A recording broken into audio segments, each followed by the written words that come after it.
Because of the way most Christians have been taught to think about demons, there's angels, there's demons, and then there's God, and that's pretty much the spiritual world. It creates some confusion when you listen to some of the things I've been saying. You actually have a number of different groups of rebels.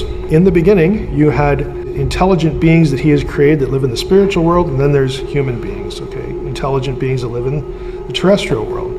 That's fine until, we actually get, some interaction. In Genesis 3, we have an initial rebellion. Okay, so we have the Satan figure. Okay, that's one rebel. Genesis 6, we have another group. That group, again, by all either Mesopotamian or biblical or Jewish tradition, the guilty parties there wind up being sent into the abyss until the time of the end. It's an eschatological judgment. So that's a second group. A third group we get from the Babel incident, Deuteronomy 32, 8, and 9, when God divides up the nations and assigns them to other sons of God, and then they become corrupt. God abandons the nations of Babel, and he says, Israel's going to be my portion now. Jacob is going to be my inheritance. And so he calls Abraham, and he makes for himself a new nation, Israel. This is why in the rest of the Old Testament, it's Yahweh against the gods of the nations and Israel against those nations. The sons of God that are assigned to the other nations, this is the Old Testament explanation for why those nations got their own pantheons.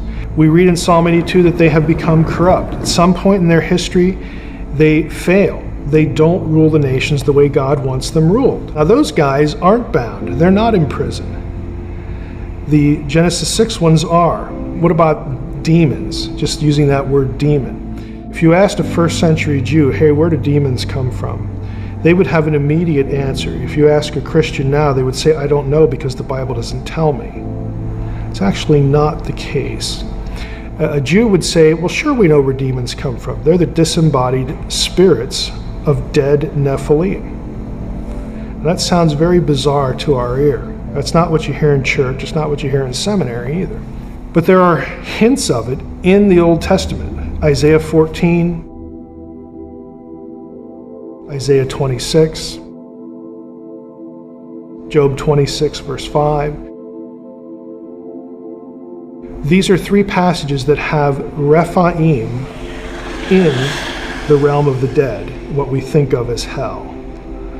Now, that tells you, again, where a Jew would have gotten this idea. So since they were part supernatural being and part earthly being, when you killed one, and this was an act of rebellion, again, their creation in the first place, their soul, as it were, which is not a human soul, again, in biblical thinking, it goes to hell. This is where they're punished. They incur the punishment that their fathers incurred, that gets sent to the pit. In Peter and Jude, 2 Peter 2 and Jude, it specifically says that the angels that sinned are in chains of gloomy darkness. They're imprisoned in the abyss. There is no other sin in the Old Testament, angels plural, that you can point to answer the question, what are Peter and Jude talking about? There is no other possibility other than Genesis 6. A lot of people think, well, there was this great cataclysmic rebellion before creation, and Satan used to control the earth, and then he rebelled, and then he became bad, and then he went to the Garden of Eden and all. This whole idea about a satanic rebellion before Adam and Eve, you will never find that in any verse in the Bible. But that's part of Christian tradition that's been passed down. I personally think it comes from Milton's Paradise Lost, a great Puritan book. But you will not find it in a single passage in the Bible. The closest you get is Revelation 12, Michael, a third of the angels, okay?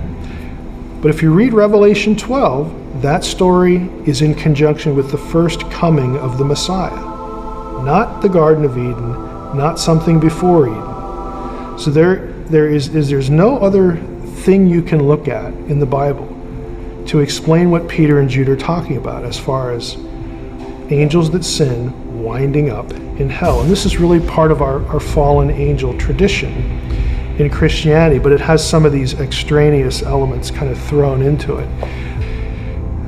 In hell passages, if you want to use that term, in the Old Testament. Isaiah 14, okay, Isaiah 26, Ezekiel 32, Job 26. You have Rephaim, which is a term used for the giants that descend from the Nephilim, in hell. When you killed one, their spirits were then natural inhabitants of hell. But they're never said to be bound.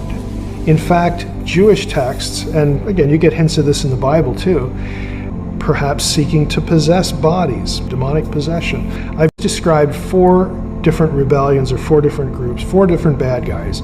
Satan, the ones in Genesis 6, then the departed spirits of their progeny, okay, who are the demons, and then you've got the principalities and powers.